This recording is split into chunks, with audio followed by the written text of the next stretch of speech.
মা, কোথায় তুমি? ভীষণ খিদে পেয়েছে, তাড়াতাড়ি খাবার দাও। মা, শোনো তো সঠিক। দিব্যা এইমাত্র স্কুল থেকে বাড়ি ফিরে মায়ের কাছে খাবার চাইছিল। বাছা, খাবার চাওয়ার এটা কী রকম তরিকা?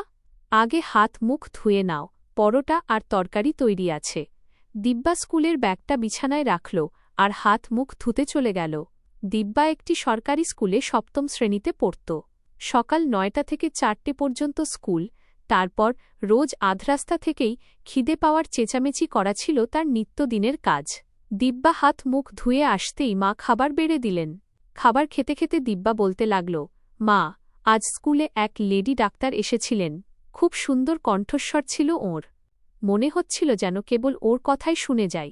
লেডি ডাক্তার কেন? আজ উনি আমাদের বয়ঃসন্ধিতে পদার্পণ আর পিরিয়ডস, মাসিক ধর্ম সম্পর্কে বোঝালেন।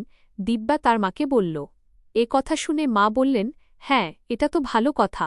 আর এমনিতেও তোমার স্কুল শুধু মেয়েদের, আর সবার বাড়িতে এই ধরনের বিষয়ে খুব কমই চর্চা হয়। তোমার যদি কখনো মনে হয় কিছু জিজ্ঞাসা করা দরকার, তবে দ্বিধা না করে জিজ্ঞেস করবে, লজ্জা পাবে না, বুঝেছ? আরে মা, আমার কোথায় এখনো পিরিয়ডস শুরু হয়েছে?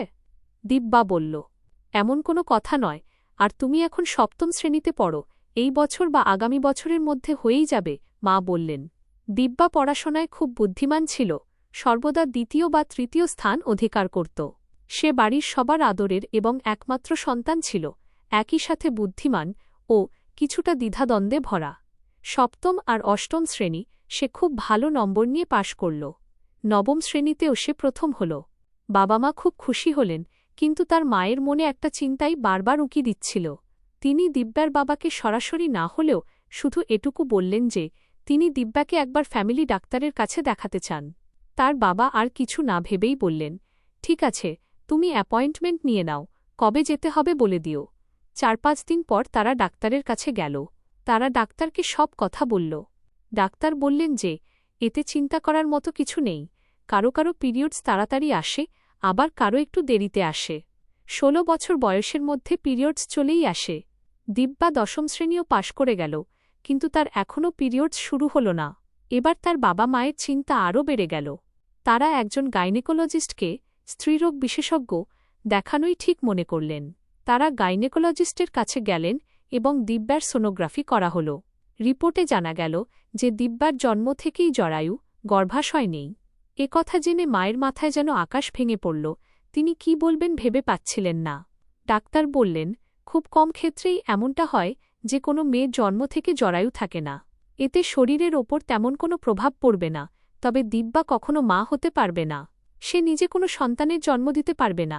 দিব্যাও কিছুটা বুঝতে পেরেছিল যে সে কখনো মা হতে পারবে না। বাবা মা দিনরাত ভাবতেন যে কিভাবে তার বিয়ে হবে আর কে বা তাকে বিয়ে করবে। এখন দিব্যা ওকালতি প্র্যাকটিস করছিল। সে যেখানে প্র্যাকটিস করছিল সেখানেই তার সাথে নিখিল নামের একটি ছেলে কাজ করত। নিখিল মনে মনে দিব্যাকে খুব পছন্দ করত, কিন্তু দিব্যার মনে তার জন্য কি আছে সেটাও তো জানা দরকার ছিল। দিব্যা দেখতে খুব সুন্দরী ছিল, লম্বা সোজা চুল, কালো ডাগর চোখ, সোজা নাক আর গোলাপি ঠোঁট। যে কেউ তার প্রেমে পড়ে যেতে পারে, কিন্তু অভাব ছিল কেবল একটি জিনিসেরই, তার জরায়ু ছিল না। দিব্যার জীবন থেকে বেশি কোনো প্রত্যাশা ছিল না। তার লক্ষ্য ছিল একজন ভালো উকিল হওয়া, কারও প্রেমে পড়া, আর তারপর যখন সে জানতে পারবে যে জন্ম থেকেই তার জরায়ু নেই, তখন সে কি তাকে ভালোবাসবে? সে কি তাকে বিয়ে করবে? এসব ভেবে দিব্যা কেবল নিজের ক্যারিয়ারেই মনোযোগ দেওয়ার সিদ্ধান্ত নিয়েছিল। তার প্র্যাকটিসও শেষ হওয়ার পথে ছিল, আর মাত্র ১ মাস বাকি ছিল। আজ তাদের গ্রুপে সবাই মিলে ঠিক করেছিল যে তারা সবাই একসাথে দেখা করবে। নিখিল তো মনে মনে ঠিক করেই রেখেছিল যে আজ সে দিব্যাকে নিজের মনের কথা জানিয়েই ছাড়বে।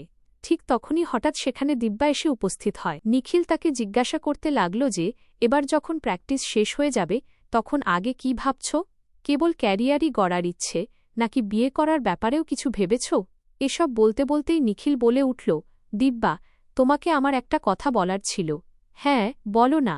দিব্যা, আমি জানি না তুমি আমার ব্যাপারে কি ভাবো, কিন্তু আমি তোমাকে পছন্দ করি, তোমাকে ভালোবাসি। আজ অনেক সাহস জুগিয়ে তোমাকে এসব কথা বলছি। নিখিল, খারাপ মনে করো না, কিন্তু আমি কখনো এই বিষয়ে ভেবে দেখিনি। তুমি কেন? অন্য কেউ থাকলেও হয়তো আমার উত্তর এই হতো। আমি শুধু আমার ক্যারিয়ার নিয়েই ভাবছি। আমার বাবা মায়ের আমিই তো একমাত্র সম্বল। আমার স্বপ্নগুলো একদম আলাদা, আমি এই ভালোবাসার বন্ধনে জড়াতে চাই না। না দিব্যা, আমি তোমাকে কোনো বন্ধনে রাখব না। তোমার যেগুলো স্বপ্ন সেগুলোই আমার স্বপ্ন। আমি সবসময় প্রতিটি মোড়ে তোমার পাশে থাকব। দিব্যার সবসময় মনে থাকত যে তার মধ্যে কি খামতি রয়েছে। তাহলে কেন কাউকে মিথ্যে আশ্বাসে রেখে কারো জীবন বরবাদ করবে? সে নিজে একটা অনাথ আশ্রমের সাথে যুক্ত ছিল এবং অন্যদের সাহায্যের জন্য যা সম্ভব হতো তা সে করত। ততক্ষণে সব বন্ধুরাও চলে এলো। সবাই মিলে খুব গল্পগুজব করতে লাগল এবং একে অপরের সাথে যোগাযোগ রাখার কথা বলল। কিন্তু নিখিল কেবল দিব্যার দিকেই একদৃষ্টে তাকিয়েছিল, যেন তাকে নিজের চোখে ধরে রাখছিল। বেরোনোর সময় দিব্যার সাথে হাত মেলাতেই তার চোখ জলে ভরে গেল। সে নিজের বাইকটা আনতে গেল, দিব্যাও তার দিকেই তাকিয়েছিল। দিব্যা পেছন ফিরে ঝটপট নিজের চোখের জল মুছে ফেলল। তাছাড়া সে বা কী করত, তার কাছে তো অন্য কোনো উপায় ছিল না। সন্ধ্যাবেলায় সে বাড়ি চলে আসে। পরদিন তার এলএলবির রেজাল্ট বের হয়। সে ওকালতির পাশাপাশি ভবিষ্যতের পড়াশোনা চালিয়ে যাওয়ার সিদ্ধান্ত নিল। কিন্তু বাবা মায়ের তার বিয়ের চিন্তা লেগেই থাকত। সে বলত, তোমরাই বলো, আমার মধ্যে যে অভাবটা আছে তা জানার পর কে আমাকে বিয়ে করবে? আর আমি কাউকে অন্ধকারে রেখে বিয়ে করতে চাই না। তখন মা বললেন, আরে, কেউ না কেউ তো এমন থাকবে যে তোমাকে ঠিক সেইভাবেই আপন করে নেবে যেভাবে তুমি আছো।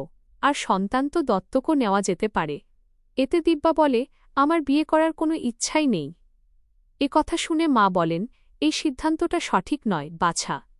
ভাবুক মা, যদি তেমন কারো দেখা পাই, এটুকু বলে দিব্যা নিজের ঘরে চলে গেল। পরদিন দিব্যাকে বড়পক্ষ দেখতে আসার কথা ছিল। ছেলেটি ছিল দিব্যার মাসির কোনো এক আত্মীয়। কিন্তু মা, ওদের সত্যি কথাটা তো বলতে হবে, তাই না? হ্যাঁ বাছা, আগে তুমি অফিস থেকে বাড়ি তো এসো। দিব্যা আজ তাড়াতাড়ি বাড়ি চলে এলো। হাত মুখ ধুয়ে তৈরি হতে লাগল। আখেরে সে ও তো মানুষ, তারও তো কিছু অনুভূতি রয়েছে। তারও তো মনে হয় না যে এমন কেউ থাকুক যে তাকে মন থেকে ভালোবাসুক, নিজের অধিকার ফলাক। আর এমনটা তো সবারই মনে হয়, কারণ এটাই স্বাভাবিক যে নিজের সুখ দুঃখে সবসময় পাশে দাঁড়িয়ে থাকবে। দিব্যাকে আজ খুব সুন্দর দেখাচ্ছিল। সে গোলাপি রঙের একটা শাড়ি আর ম্যাচিং চুড়ি পরেছিল। সেই চুড়িগুলো দেখে তার নিখিলের কথা মনে পড়ে গেল। ততক্ষণে মা তাকে ডাক দিলেন। দিব্যা সঙ্গে সঙ্গে নিজের আবেগ চেপে রান্নাঘরে চলে এলো। ততক্ষণে বরপক্ষের লোকজনও চলে আসে, ছেলের বাবা মা আর একটা ছোট ভাই। মা সবাইকে জল দিলেন আর দিব্যাকে ডাকলেন। দিব্যা এসে একটা চেয়ারে বসল। বরপক্ষের লোকজন বেশ কিছু প্রশ্ন করল আর দিব্যা খুব সুন্দরভাবে সব প্রশ্নের উত্তর দিল। তাদের দিব্যাকে ভীষণ পছন্দ হল। ছেলের বাবা কিছু একটা বলতে যাবেন, অমনি দিব্যা বলে উঠল, আমার আপনাদের কিছু বলার আছে। আগে আমার কথাটা বুঝে নিন, তারপর সিদ্ধান্ত নেবেন যে হ্যাঁ বলবেন না না। বরপক্ষের লোকজন ভাবনায় পড়ে গেল যে আসল বিষয়টা কি। দিব্যা বলল, আমি একটি শিক্ষিত মেয়ে, চাকরিও করি, ভালো উপার্জনও করি, ঘরের কাজও ভালোভাবে করতে পারি। কিন্তু আমার মধ্যে একটা খামতি আছে, আমার জন্ম থেকেই জরায়ু নেই। ছেলেটি এ কথা শুনে হতবাক হয়ে গেল আর তার মা বলে উঠলেন, তার মানে তোমার কখনো পিরিয়ডস হয়নি? হ্যাঁ, আমার কখনো পিরিয়ডস হয়নি, আমি কখনো মা হতে পারব না। এত কিছু জানার পরও যদি আপনাদের মতো থাকে, তবে আমি এই বিয়ের জন্য প্রস্তুত। কিছুক্ষণের জন্য সবাই চুপ হয়ে গেল। ততক্ষণে ছেলেটি উঠে দাঁড়িয়ে বলল, আমি তোমাকে বিয়ে করতে রাজি। তার মা বললেন, তোমার মাথা ঠিক আছে তো? তুমি কি বলছো, খেয়াল আছে? এমনটা করলে তোমার কখনো নিজের সন্তান হবে না। হ্যাঁ, তো কি হয়েছে মা? আর যাদের বিয়ে করার পর সন্তান হয় না, তাদের বেলা কি হয়? তারাও তো সন্তান দত্তক নেয়, তাই না? আর এখানে তো দিব্যা আমাদের কাছে কোনো কিছুই লুকায়নি। তার মা বললেন, তোর মাথা খারাপ হয়ে গেছে? শুধু মেয়ের সৌন্দর্য দেখলে চলে না, নিজের বংশের ওয়ারিশও তো চাই। অন্তত একটা নিজের সন্তান তো হওয়াই চাই। ততক্ষণে দিব্যা বলল, দেখুন, আপনি আমারই বাড়িতে আমার অপমান করছেন। আপনার যদি বিয়ে না দিতে ইচ্ছা হয়, তবে সেখানেই কথা শেষ। আর আমিও তো এটাও জিজ্ঞাসা করতে পারি না যে ওর স্পার্ম কাউন্ট, শুক্রাণু সংখ্যা কত। হে ভগবান, কত বেশ্রম এই মেয়েটা! এমন মেয়ের হাত থেকে রাম বাঁচান। এই বলে তারা সেখান থেকে চলে গেল। কথা বলার এটা কি রকম ধরন? দিব্যার মা দিব্যাকে বললেন। এ কথা শুনে দিব্যার বাবা বলে উঠলেন, ও কি ভুল বলেছে? ছেলে যদি প্রশ্ন করতে পারে, তবে একটা মেয়েরও প্রশ্ন করার ততটাই অধিকার রয়েছে। আমাদের মেয়ের মধ্যে কোনো কমতি নেই, আর যা ঈশ্বর দেননি তা নিয়ে এত ভেবে কি লাভ? আর যে ছেলে আমার মেয়েকে এই খামতির সাথেই আপন করে নেবে, আমি তার সাথেই নিজের মেয়ের বিয়ে দেব। এ কথা শুনে দিব্যা তার বাবাকে জড়িয়ে ধরে কাঁদতে লাগল। চিন্তা করো না বাছা, ঈশ্বর তোমার জন্য কাউকে না কাউকে বানিয়ে রেখেছেন, আর সঠিক সময় এলে সে তোমাকে ঠিকই খুঁজে পাবে। এভাবেই দিন কাটতে লাগল। দিব্যা তার পড়াশোনা আর ক্যারিয়ার নিয়ে ব্যস্ত হয়ে পড়ল। একদিন দিব্যার বাবা তার বন্ধু মোহনের সাথে দিব্যার বিষয়ে কথা বলছিলেন। কথা বলতে বলতে তার মুখ থেকে দিব্যার শরীরের খামতির কথাটাও বেরিয়ে গেল। তখন মোহনবাবু বললেন, তুমি চিন্তা করো না, আমার ছেলে দিব্যাকে বিয়ে করবে। এ কথা শুনে দিব্যার বাবা ভীষণ আশ্চর্যজনকভাবে তাকালেন। তিনি বললেন, আরে, এমনটা কিভাবে হতে পারে? আর ভাবিও তো এই সম্পর্ক মেনে নেবেন না। মোহনবাবু বললেন, তুমি চিন্তা করো না, আমার ছেলে এত সংকীর্ণ চিন্তাভাবনার নয়। আর আমার স্ত্রী একটি এনজিও চালান, তিনি এসব মানসিকতায় বিশ্বাস করেন না। দিব্যার বাবা বাড়ি ফিরে দিব্যা আর তার মাকে সব কথা বললেন। দিব্যা বলল, বাবা, তুমি সব কিছু ঠিকঠাক বলেছ তো? আগের বারের মতো হবে না তো?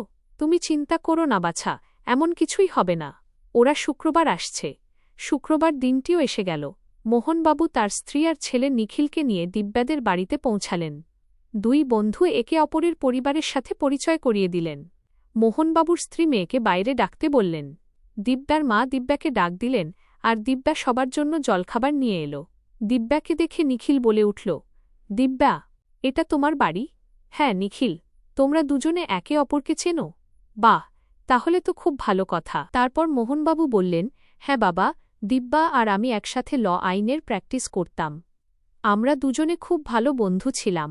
তাহলে তো দিব্যাকে আর কিছু জিজ্ঞাসা করার দরকারই নেই। এখন শুধু তোমরা দুজনের মতামত কি সেটা জানা দরকার, নিখিলের মা বললেন।